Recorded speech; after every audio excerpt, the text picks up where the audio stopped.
সুপ্রভাত সকলকে আবার আমার চ্যানেলে স্বাগত। আজকে আপনাদের সকলকে নিয়ে যাব আমাদের উত্তর 24 পরগনার ইছাপুরে। ইছাপুরের নবাবগঞ্জে খুব ধুমধামের সাথে জগদ্ধাত্রী পুজোর আয়োজন করা হয়। বিগত কয়েক বছর ধরেই এখানে আসছি, তাই এবারও আপনাদের নিয়ে এলাম। শিয়ালদা মেন লাইনের ব্যারাকপুর লোকাল বাদে যে কোনো ট্রেনেই আপনি চলে আসতে পারবেন ইছাপুর। এছাড়াও আপনি ব্যারাকপুর এক্সপ্রেসওয়ে দিয়ে এসে ব্যারাকপুরের থেকে ঘোষপাড়া রোড ধরে নিলেই চলে আসতে পারবেন ইছাপুরের কাছে। ইছাপুরের কণ্ঠদ্বার থেকেই আপনি পায়ে হেঁটে এই সকল প্রতিমা এবং মণ্ডপগুলি ঘুরে দেখতে পারবেন।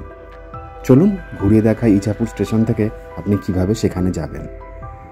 স্টেশনের বাইরেই টোটো অটো আপনার জন্য অপেক্ষা করে, আর স্টেশনের বাইরেই আপনি একটি পূজা মণ্ডপও পেয়ে যাবেন এবছর।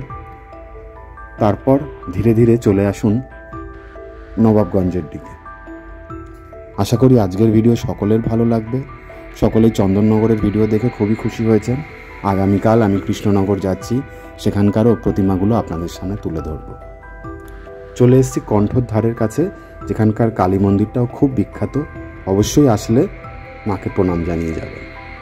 ইছাপুরের এই নবাবগঞ্জ অঞ্চল বেশ বর্ধিষ্ণু অঞ্চল। এখানে কিছু বনেদি বাড়িও আপনি দেখতে পারবেন। গঙ্গার ধারে মণ্ডলদের বাড়িও রয়েছে, যা পরিবাড়ি হিসাবে বিখ্যাত। খুবই সুন্দর এখানকার বাড়িঘরগুলি, রাস্তাঘাটও বেশ ভালো। এখানে একই সাথে ধর্মীয় ঐক্য আপনি লক্ষ্য করবেন। একদিকে যেমন রয়েছে মসজিদ, তেমনই রয়েছে মন্দির। আর আলোর উৎসব, জগদ্ধাত্রী উৎসবের সময় চারিদিক দেখুন খুব সুন্দরভাবে আলো দিয়ে সাজানো রয়েছে, ঠিক যেমন চন্দননগরে আমরা দেখেছি। চন্দননগরের মিনি ভার্সনও বলতে পারেন আপনি নবাবগঞ্জকে। চলুন ঘুরিয়ে দেখাই আরও কিছু মণ্ডপ। আশা করি সকলের ভালো লাগবে। ভালো লাগলে ভিডিওটা শেষ অবধি দেখবেন, আপনাদের মতামত জানাবেন এবং এবছর অবশ্যই ঘুরে যেতে পারেন নবাবগঞ্জে। এখানে জগদ্ধাত্রী পুজোর পাশাপাশি বিসর্জনের শোভাযাত্রাও খুব সুন্দরভাবে পালন করা হয়। সেই শোভাযাত্রার ভিডিও আমি দেখিয়েছিলাম। তাহলে দেরি না করে চলে আসুন আমাদের ইছাপুরের নবাবগঞ্জে।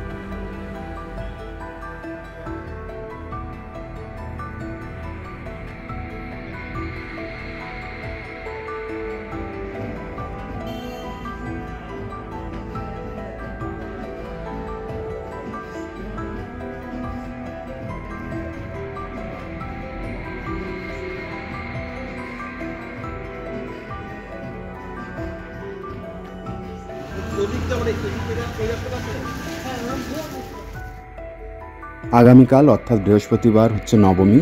এই দিন সমস্ত জায়গাতেই মায়ের আরাধনা করা হয়। চন্দননগরে তো অনেক আগে থেকেই শুরু হয়ে যায়, কৃষ্ণনগরে শুধুমাত্র নবমীর দিনই মায়ের পুজো দেওয়া হয়ে থাকে। আর নবাবগঞ্জে নবমীর দিনেই পুজো হয়, বুঝতে পারলাম। সেই জন্য এই সময় প্রচুর মানুষজন এখানে আসেন। ছোটোখাটো মেলা বসে যায়, আনন্দ উৎসব চলে প্রায় 1 মাস ধরে। গঙ্গার ওপারে হুগলি জেলা থেকেও প্রচুর মানুষ এখানে আসেন এবং এখানকার মানুষও হুগলি জেলায় যান, তাই এই অঞ্চল নবাবগঞ্জ হিসাবেই বিখ্যাত। ইছাপুর স্টেশন থেকে আপনি টোটো অটো করে চলে আসতে পারেন। যদি পায়ে হেঁটে আসতে পারেন তাহলে খুবই ভালো, একই সাথে অনেকগুলো প্রতিমাই দেখে নিতে পারবেন। চলে এসেছি ইছাপুরের নবাবগঞ্জে। ইছাপুর স্টেশন থেকে বেরিয়ে আপনি টোটো অটো করে এখানে চলে আসতে পারেন আর ঘুরে দেখতে পারেন। একই সাথে 10খানি জগদ্ধাত্রী পুজো, আরও বেশি হয়তো হয়। গঙ্গার পাড়ের দিকে আমরা ক্রমশ এগিয়ে যাচ্ছি।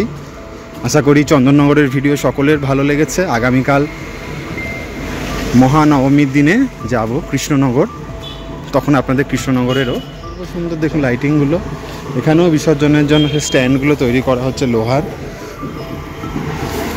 আর এই জিনিসটা তো দারুণ লাগছে।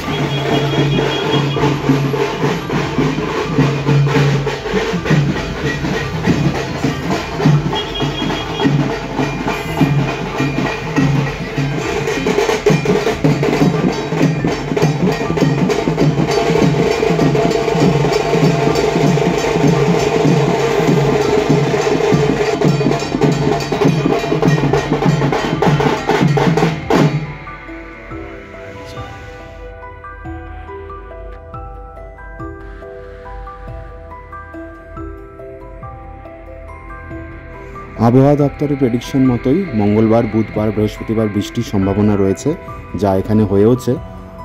বুধবার প্রচুর বৃষ্টিপাত হয়েছে, অন্ধ্রপ্রদেশ উড়িষ্যাতে তো নিম্নচাপ এবং ঝড়ের তাণ্ডব চলছে, তা সত্ত্বেও মানুষজন এই সময় বেরিয়েছেন। চন্দননগরে তো ঝড়ের দাপটে একটা মণ্ডপ ব্যাপকভাবে ক্ষতিগ্রস্ত হয়েছে, তবুও মানুষ এই কিছুদিন আনন্দ উৎসবে মেতে থাকতে চাইছে, তাই বেরিয়ে পড়েছে প্রতিমা দর্শন।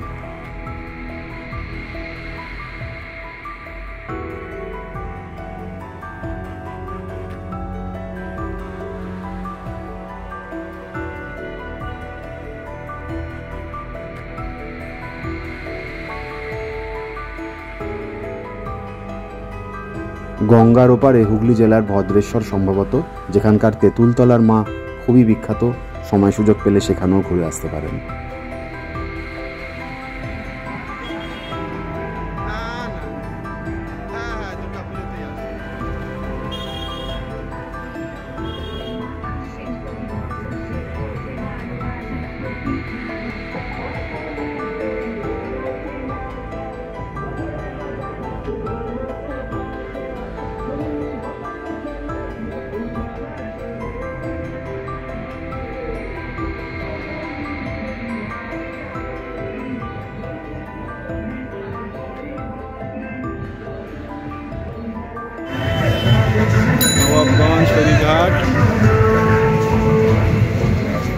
চন্দননগরে যেরকম আমরা প্রতিমা দেখেছিলাম প্রায় দুতলা বা একতলা বাড়ির থেকেও উঁচু, এখানে কিন্তু সেই রকম উঁচু হয়তো পাবেন না, কিন্তু তাও আপনার মন ছুঁয়ে যাবে। মায়ের অপরূপ রূপ, কারুকার্য, চালচিত্র সমস্তটাই খুব সুন্দর, নিখুঁতভাবে তৈরি করা। শিল্পীর হাত আপনাকে মুগ্ধ করে।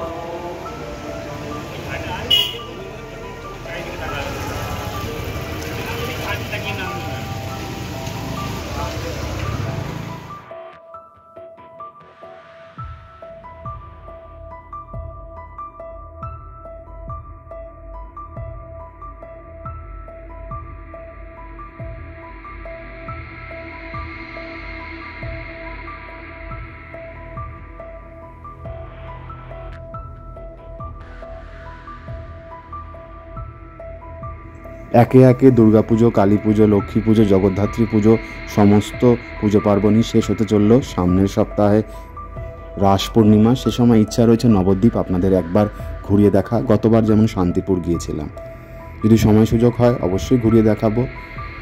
আপনারাও আসুন, ঘুরে দেখুন, আর ভিডিওটা ভালো লাগলে চ্যানেলটি অবশ্যই সাবস্ক্রাইব করবেন। আপনাদের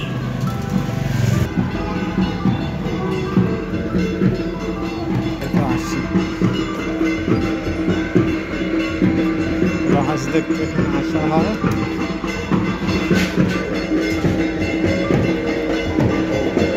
রাস দেখতে আসা হয়।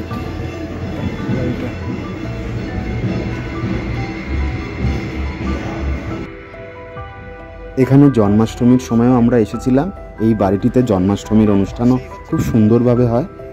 আপনারা অবশ্যই জন্মাষ্টমীর সময় আসলে শ্রীকৃষ্ণকে দর্শন করতে পারবেন।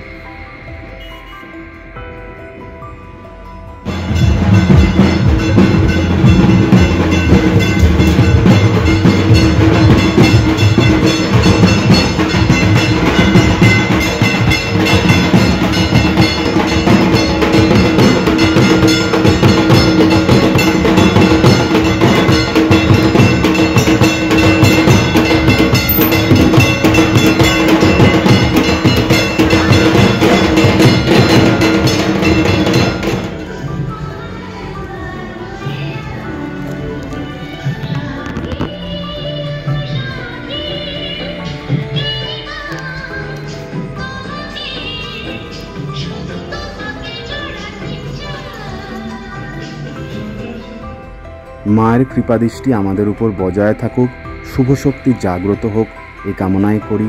সকলের যাতে মঙ্গল করেন মা, এই প্রার্থনাও করি। ধীরে ধীরে পায়ে হেঁটে চলে এসেছি ইছাপুর স্টেশন। এবার চলে যাব বাড়ির পথে। আজকের মতো নবাবগঞ্জ থেকে বিদায় নিলাম। এখানকার প্রতিমাগুলো দেখে নিয়েছি, খুবই ভালো লেগেছে, আপনাদের সামনেও তুলে ধরলাম। স্কুল ফেরত এখানে এসেছি, ফলে বেশ ক্লান্ত, আর বৃষ্টি ভিজেও আজ শরীরটা বেশ ক্লান্তই লাগছে।